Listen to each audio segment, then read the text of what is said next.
So our TED Talk speaker this session is Reverend Vernon K. Walker, the program manager at Communities Responding to Extreme Weather, also known as CREW, a program within the Better Future Project.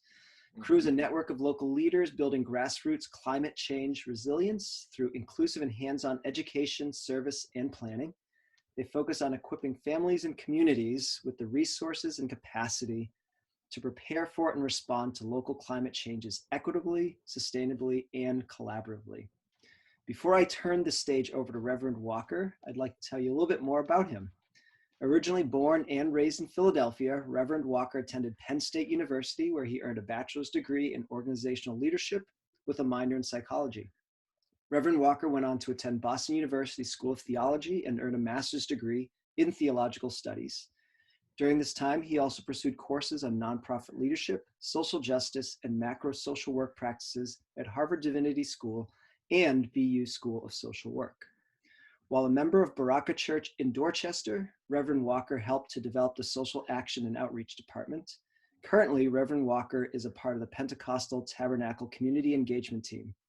Reverend Walker has also lectured about his social justice work at local colleges and universities, including Wellesley, BU, Bentley, and Tufts.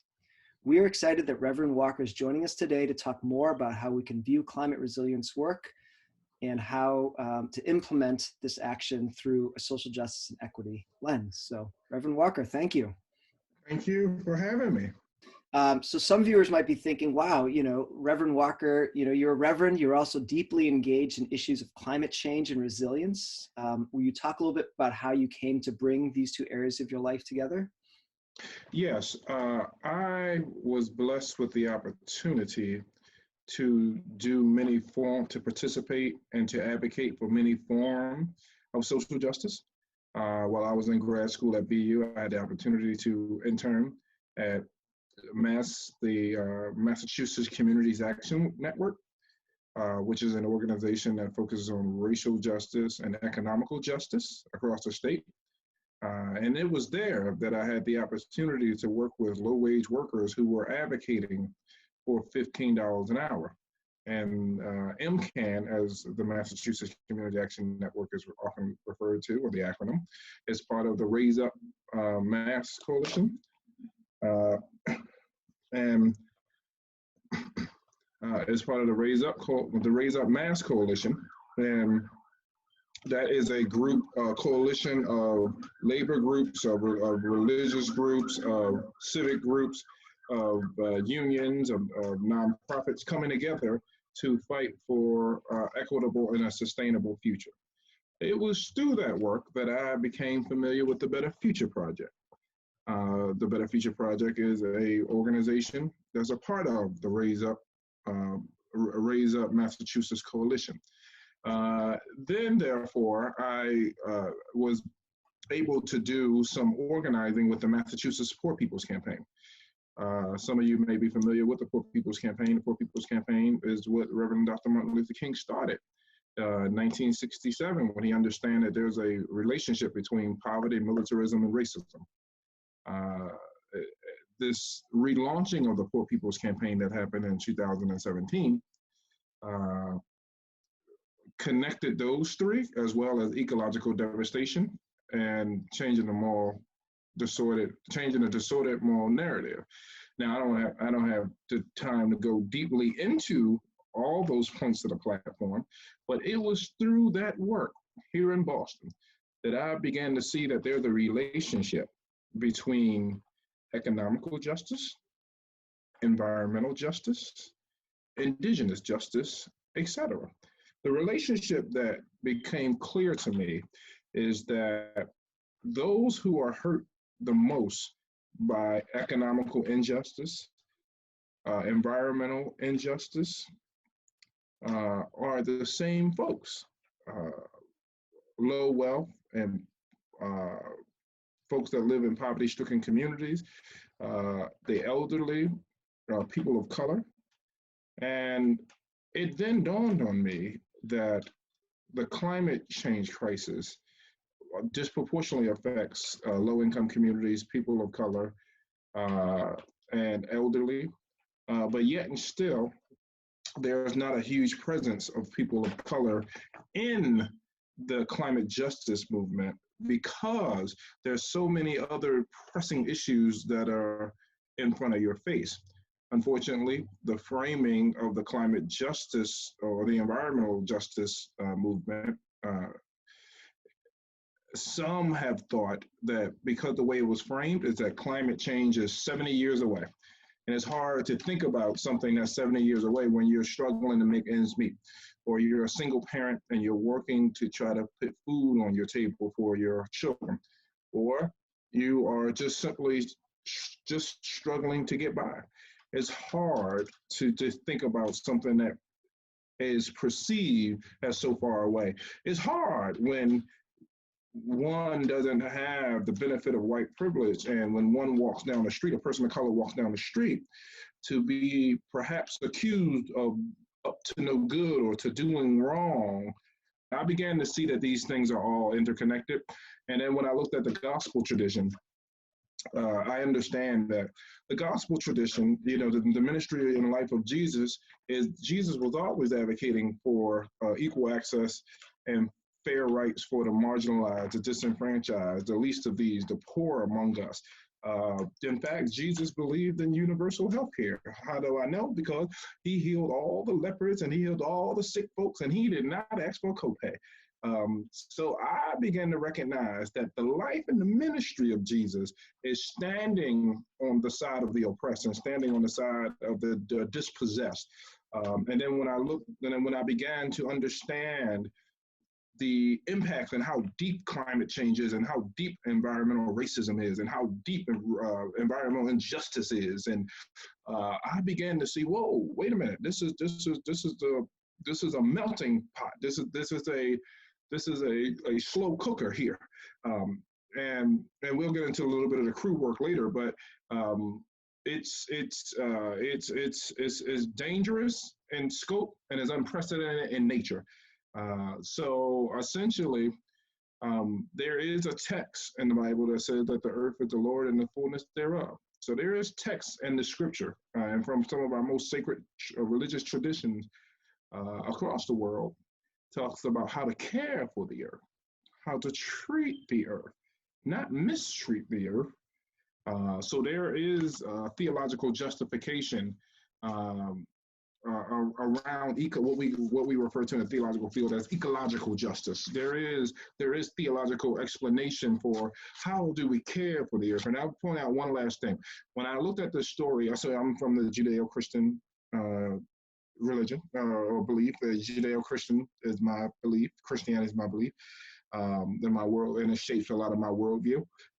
So I believe in the story of Adam and Eve. Now, whether some Christians believe it was literal or figurative, but we don't really want to get into a theological quandary with that on today. But what we would like to talk about is that God entrusted Adam from the book of Genesis to be a steward over the earth, to care for the earth. Some people who may view this video may recognize the Garden of Eden, even though we don't necessarily know where the Garden of Eden exactly was. There is evidence to suggest that it may have been somewhere near the Euphrates, the Euphrates River. But there is a precedent that God trusted Adam to care for the earth and to garden, to watch over the garden. So there is, biblical precedence for why believers should care for the earth. So that's a little bit of the personal theological reasons how I began to jump into the climate justice movement. Great, thank you for that introduction and background into how you began to bring both of these areas of your work together, and thank you also for bringing up the ways in which this work is so interrelated with the work that we do to combat racism, classism, and a whole host of isms that exist out there. And we'll have a chance to talk a little bit more about that later as well. I know you had prepared a little bit to talk about Crew and the different programs that you offer. Do you want to talk about that now? Yes. So for those who will watch this video and those who may not be familiar with the acronym Crew, Crew stands for Communities Responding to Extreme Weather. And essentially what we do is we help prepare people for extreme weather. What do I mean by extreme weather? Well, I'm really so glad that you thought about that, because what we mean by extreme weather is excessive heat waves, floods, increased precipitation. That's what extreme weather looks like here in the New England context. The increased frequency of hurricanes in some parts of the world. Then when we look at the world over, we see that we also see earthquakes. So we see that what we call in the climate justice field, these are climate impacts, and this is extreme, to an extent, extreme weather. And this comes because of the damage already done to the climate. Climate change has been happening since the Industrial Revolution. So where crew fits into this field is that we work on climate resiliency. So I look at the climate justice movement in three different lanes. There's the advocacy lane with groups such as 350 Mass or the Sierra Club,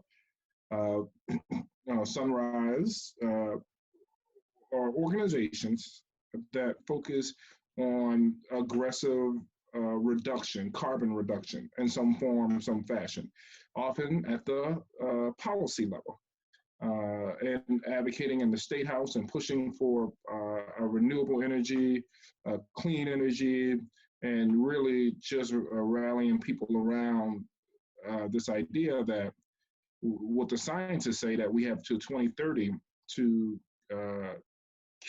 keep the Earth's atmosphere at a certain degree Celsius, or otherwise there will be disasters of epic proportion. So that's one lane, what we call climate advocacy. Then there's climate resiliency. This is the lane in which crew operates. But within the climate resiliency lane, there's adaptation and then there's mitigation. So adaptation is obviously what it sounds like, is adapting to the new norms, adapting to the new changes. Obviously, with COVID-19 and the coronavirus out here, when the page is turned, there will be some new norms, and there will be some new ways of living that we ought to think about as a society. So that's a form of adaptation. So crew operates in that adaptation lane. And I'll get into in a second how we help people adapt to the extreme heat, the extreme weather. And then there's the third lane, that is and these are organizations that work on focus exclusively on restoration of ecosystems, such as there's an organization that comes to my mind, like the Biodiversity for a Livable Climate, which is an organization here in Massachusetts. And they focus on the restoration of ecosystems, because if the belief is that if you restore ecosystems, you can you have more green space, you can pull carbon out of the air. So the way in which we prepare people for extreme weather is we do it through education, service, and planning. Before the coronavirus, I had the pleasure of running around to different parts of the state, doing presentation and via PowerPoint, connecting the increased occurrences of extreme weather that's going to come because of climate change. So we're going to see more hot days over 90 degrees. We are going to see more precipitation. We're going to see more flood because of sea level rise. We're going to see storm water runoff. And this is documented that we're going to see more of these climate impacts. So the way in which we believe at Crew, the way to become climate resilient is through social resilience. We believe that if neighbors are connected with each other, and there's a heat wave, for an example, an extreme heat wave, an excessive heat wave, that the most vulnerable in that community, let's say the older lady in the community or the older man in the community, or who is an empty nester and whose children and grandchildren perhaps don't live in the state, they are very susceptible to experiencing damaging health consequences because of extreme heat. And I have an example I like to lift up real quickly. In 1995, there was a massive heat wave, and it killed 739 people. Uh, and there was a heat wave, I think, for about like 5 days, and it was excessive and it was brutal. And most of those folks in Chicago in 1995 that were killed because of this excessive heat wave, excessive and extended heat wave, were low income, people of color, and elderly. So we know that uh, there is a susceptibility that the three categories that I just mentioned have towards extreme weather, um, and particularly heat. But there was a study done by a sociologist named Eric Klingenberger. What his research led him to find out is that people that survive that heat wave, um, and the reason that 739, as disastrous as it is, was not 2,000, 3,000, 4,000, is because people were connected to each other and people were doing wellness checks. So we believe that if you have that social relationship in place and you have that social fiber in the community, um, then the likelihood of surviving an extreme weather event is relevant. It can happen. And also, we show people how to make emergency preparedness kits at the end of our workshops. So imagine that a flood comes to your house, and it may be a while before the rescue squad comes and arrives to rescue you. Well, if you have this emergency preparedness kit, which we show people at the end of these workshops, then you can have food and you can have medication. If you're on medication, you can have a battery, you can have a flashlight, etc. That will be able to help you sustain in case your house were to get flooded and suffer damaging consequences. And we also, so that's the practical way. We also have crew teams in communities, volunteer-led teams in a localized community of folks who want to come together and who want to get to know their neighbor, who want to build social solidarity with their fellow neighbor and sisters and brothers in the community. So we have one in Somerville, Kingbridge. We're also looking at we also have folks from other parts of the state who have expressed interest in starting one up in their community, and we're working with them. So that's crew teams, and crew teams really are the driver for building social resiliency in a localized community.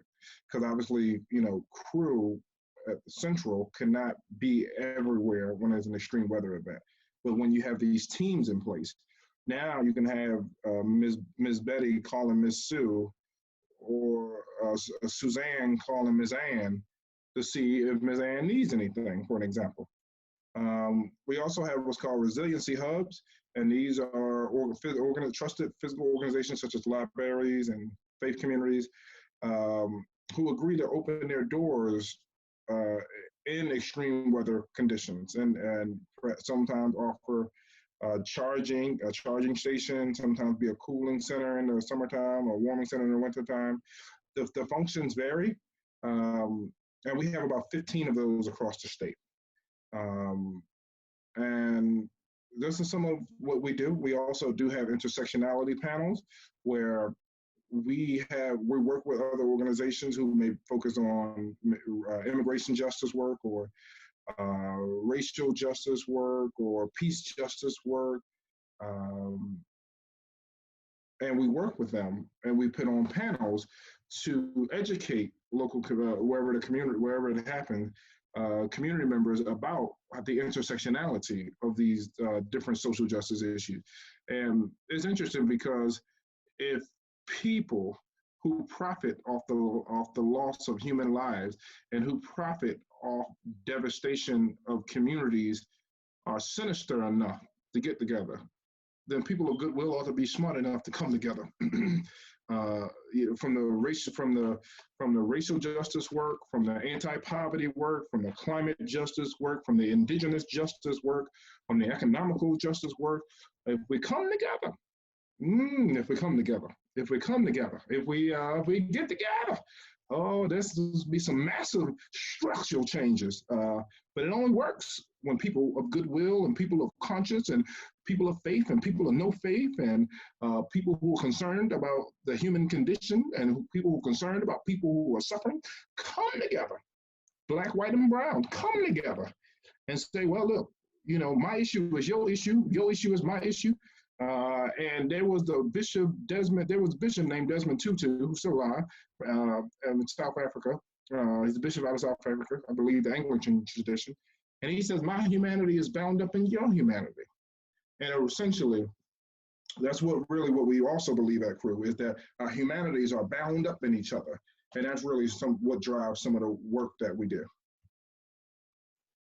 Great, thank you. And, I kept hearing you talk a lot about the importance of community, right? And that, in order for us to move forward, we all need to move forward together. At the same time, you talked a lot about, communities of color, communities of immigrants, low-income communities, and those are communities that often get left behind or forgotten as we do some of this work. And so I guess sort of the last question I have for you is I love the, the way in which you talk about community. And in fact, the, part of the mission statement for Natick Earth Day is to invite community members to learn, share, connect with neighbors. And you talked about just how important that is in your work as well. So, how could somebody, who wants to get more involved with an organization like Crew or Better Future Project, where do they start? What do they do? Sure. And I want to just explain what the Better Future Project is. So Crew is under the auspices of the Better Future Project. For those who may not know, the Better Future Project consists of 3 programs, 350 Mass, Divest Ed, and Crew. All 3 programs have a different focus, but you can go to betterfutureproject.org to see if you want to learn about those other 2 programs, 350 Mass and Divest Ed, which are doing great work. Divest Ed works with college students to put pressure on their administration to divest pensions from fossil fuels companies. And then 350 Mass is an advocacy group that works on helping a child essentially pull carbon out of the air. And doing that through the means of public policy, through community engagement, et cetera. If you would like to find out more about Crew, come reach out to us. Please visit climatecrew.org. We have the team there, myself and my colleagues, so you can send any one of us an email. We'd be glad to engage with you and talk more through what we do. No matter where you are across the state, we'd love to talk with you, even if you don't live in the state. And you're saying you may live on the West Coast or you may live in the South. And you're saying, oh, that sounds like a good idea after you check out our website and you want to start a Crew team in your community. Oh, please still contact us. We'd love to help. We'd love to send some resources, because we have resources and how-to guides, et cetera, on how to get a Crew team started, how to build a strong Crew team. We have how-to guide and resources to help climate resiliency hubs. So we have the resources. We love to help wherever you are. Wherever you are in the world, in fact, not just the state, not just the country, wherever you are in the world. If you get an opportunity to watch this video, we love to, at Crew, on behalf of Crew, we love to engage with you, and we love to think through critically and analytically with you through what climate resiliency and building social resiliency in your community will look like. Great. Reverend Walker, thank you so much for your time and for talking about your work with Crew, but also some of the other important, social justice issues that are very much interrelated with the work that you're doing. Anything else that you want to add before we wrap up? No, I think that will conclude on my end. If there's no additional outstanding questions, now I'm really so grateful to you and the Natick Earth Day Committee, Eric, for thinking it not robbery to invite us and to have us share a little bit about the work that we do. And I think you all are doing a great work out in Natick and trying to help build sustainable and equitable climate resiliency out there. Great. Thank you so much. Appreciate your time.